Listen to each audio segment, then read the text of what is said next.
kepala dinas, calon KUPT, ya sampai calon-calon pejabat eselon 4, tolong buka pikiran dan hatinya, siapkan diri saudara untuk memimpin ke depan dengan konsep yang saya sampaikan ini. Jangan hanya memikir mementingkan diri sendiri. Contoh yang terakhir, jangan dijadikan alasan HUT RI ke-71 semua tidak ada yang di ruang kerja karena berlomba tenis meja, futsal, volleyball. Sebetulnya tidak perlu seperti itu, saudara sekalian. Kita tetap bisa melayani masyarakat dengan hadir lebih pagi misalnya, kemudian setelah sholat zuhur berlomba boleh sampai malam hari, kemudian Sabtu dan Minggu kita libur, saudara sekalian. Kalau niat ingin memajukan Lampung Selatan, maka lomba dari pagi sampai malam pada Sabtu dan Minggu, sehingga seluruh dinas kantor tidak ditinggalkan tugas dan tanggung jawabnya. Pertandingan tetap berjalan dengan sebagaimana harapan kita. Yang terakhir, saya minta, ini sudah terlanjur memang seperti ini kegiatan kita, tidak apa-apa, tapi saya minta tahun depan paling tidak Dinas Pemuda Olahraga harus punya visi yang jelas, saudara-saudara sekalian, berbaur dengan dinas-dinas yang lain untuk bisa membantu, jadi tidak terjadi pembiaran. Itu bukan bagian saya. Sama-sama, ayo mari kita kerjakan bersama.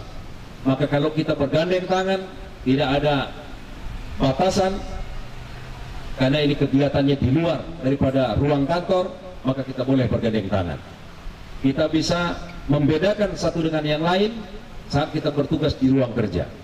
Bagian perizinan, urusin perizinan. Bagian dispenda, cari supaya dapat uang lebih banyak lagi. Kemudian bagian yang lain-lain, ya lakukan tugasnya sebagaimana mestinya. Begitu ada kebersamaan kegiatan di luar, tidak ada lagi bagian, menjadi satu kesatuan. Mau dispenda, mau perizinan, mau PU, sama-sama gotong royong. Sukseskan acara kita untuk memperingati 71 tahun kemerdekaan Republik Indonesia ini, yang ada hanya merah putih. Kita tidak ada dinas, kita tidak ada lagi suku dan agama, hanya satu. Kita Indonesia, untuk tampil dengan segala daya dan upaya sebagai penerus generasi pendahulu kita, karena kita tidak mengikuti perjuangan dengan mengangkat senjata dan bambu runcing. Maka saat sekarang kemerdekaan, saudara sekalian, kita mengisi seluruh kegiatan yang bersifat positif yang berdampak, punya nilai manfaat kepada warga masyarakat se-kabupaten. Inilah harapan saya. Yang terakhir, Bapak Ibu hadirin yang berbahagia, saya melihat di Masjid Agung ini, khususnya para pegawai, sampai hari ini belum sesuai harapan saya. Bupati kelihatan hadir, masjid agak ramai. Bupati tidak ngantor, masjid juga maju sapnya itu, saudara sekalian. Kalau kerja seperti ini, insya Allah saudara-saudara itu masuk neraka semua kalau tipe orang ibadah seperti ini. Bukan saya doakan, namanya menipu Tuhan, saudara-saudara itu. Allah pun saudara tipu. Ada sebuah buku memberikan satu ilustrasi yang sangat menarik di akhir sambutan saya. Manusia ini kalau darurat doanya nggak tanggung-tanggung. Bisa dari maghrib sampai selepas subuh di masjid nggak pulang-pulang, doa terus. Di tengah laut ada badai, seorang pelaut memancing ikan penuh sampan.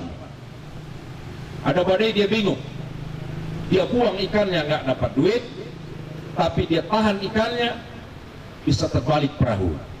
Lalu dia bermunajat kepada Allah, ya Allah, ya Rabb, saya bersumpah dan berjanji, kiranya kalau kau hantar saya di pinggir pantai, maka seluruh isi perahu akan saya sedekahkan semua, ya Allah, kepada warga masyarakat. Agak reda ombaknya, saudara sekalian. Sudah dekat-dekat pinggir pantai, masih ngeri-ngeri dia. Doanya berubah. Ya Allah, ya Rabb, terima kasih atas kau kabulkan doaku. Izinkan saya, ya Allah, saya ini juga orang yang tidak mampu. Saya sedekahkan separuh perahu ini saja, ya Allah, separuh untuk saya. Begitu bakal selamat lihat pasir, berdoa lagi dia. Ya Allah, izinkan saya berdoa, mohon ampun ya Allah. Nampaknya anak saya mau kuliah dan sekolah, seperempat saja yang saya sedekahkan, ya Allah. Begitu landas di pasir, syukur alhamdulillah, ya Allah, izinkan saya itu tidak membagikan isi perahu ini, karena bensin belum terhitung, biaya solar yang mahal termasuk sewa perahu. Nah, inilah sifat dasar manusia, saudara. Kerjaannya suka nipu Tuhan, nipu Allah Subhanahu wa Ta'ala. Saudara tidak menipu bupati, saudara nipu Allah. Sama, saudara telah menipu Bupati Lampung Selatan sesungguhnya, saudara-saudara sekalian. Karena saudara tidak sujud saat bupati tidak ada. Begitu bupati hadir di masjid, sujud saudara juga mungkin bukan dahinya, tapi dagu saudara yang sujud, karena ngintip bupatinya sudah berdiri apa belum, saudara-saudara sekalian. Bapak Ibu hadirin yang berbahagia, saya minta sekali lagi, karena ini tanggung jawab yang sangat berat. Kalau urusan dunia tidak apa-apa. Kalau saudara yang meninggal duluan, nah itu nggak masalah itu, saudara sekalian. Perkara ini muncul kalau saya yang meninggal dulu ditanya, bagaimana dibilang sholat di Masjid Agung. Saya nggak laporkan saudara nanti repot, saya laporkan juga faktanya begitu. Iya, kemarin sholat zuhur saya hitung 7 saf. Ya, mungkin dikira bupati nggak hadir. Nah, saudara-saudara sekalian, saya minta tolong nih dengan para atlet, ya, atlet amatiran ini, ya. Saudara punya tanggung jawab moral mengajak lingkungan terdekat saudara di lingkungan kerja. Lanjutkan dengan lingkungan tempat tinggal saudara. Jangan-jangan modal inilah yang bisa menghantarkan saudara-saudara ke pintu surga yang Allah janjikan. Dan ini yang paling khusus lagi, saya lihat ini tambah hari, ini wibawa para pemimpin, kepala dinas, sekda agak diabaikan oleh anak buahnya. Karena kurang berdaya untuk mengajak baru sholat saja untuk ke masjid. Kata kuncinya bukan bupati, saudara-saudara sekalian, tapi para kepala dinas, sekda, kepala bagian, sampai dengan eselon 4. Kalau semua ini bergerak, ajak saudara-saudara kita, ayo mari ke masjid, mari ke masjid. Saya bukan minta untuk dipuji, tapi kita berharap sebagai contoh konkret dari Lampung Selatan ini bisa berimbas ke kabupaten-kabupaten yang lain, bisa berimbas kepada kecamatan dan desa-desa yang lain. Kalau seluruh masjid sudah terpenuhi, saudara-saudara sekalian, saya yakin dan hakul yakin cita-cita kita bersama akan dijabah oleh Allah Subhanahu wa Ta'ala. Maka daripada itu, saya tekankan betul, saya tidak di kantor ini, banyak tugas yang di luar. Contoh besok pagi ada acara di Jakarta. Nah ini sekda jaga gawang. Kalau enggak nanti saya suruh foto itu di masjid itu, lihat. Berarti sekdanya udah diabaikan kalau begitu, kalau enggak ada jamaah lagi di masjid itu. Jadi enggak boleh, namanya dakwah itu saudara mengingatkan, mengajak, mengingatkan dan mengajak. Bukan mengajari. Itu tugas ustadz untuk mengajari. Silahkan, ada ahlinya.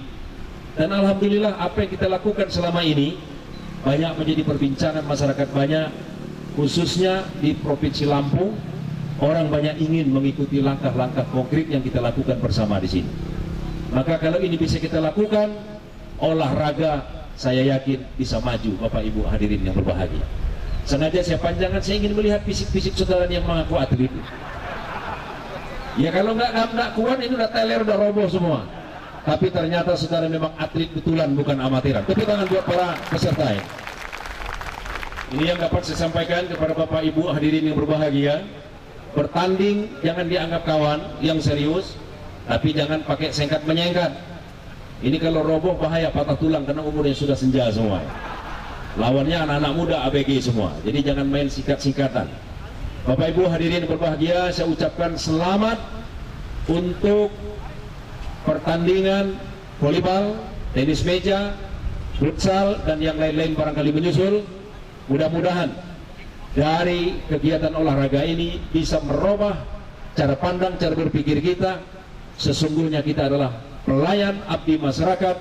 Insya Allah ini menjadi amal jariah kita, menghantarkan saudara-saudara semua menurut kepercayaan masing-masing, amalkan ajaran agama kita.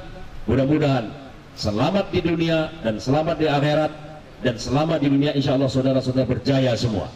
Dengan mengucap bismillahirrahmanirrahim, perlombaan seluruh cabang olahraga secara resmi saya nyatakan dibuka. Demikian saya aturkan, terima kasih. Billahi taufiq wal hidayah. Wassalamualaikum warahmatullahi wabarakatuh.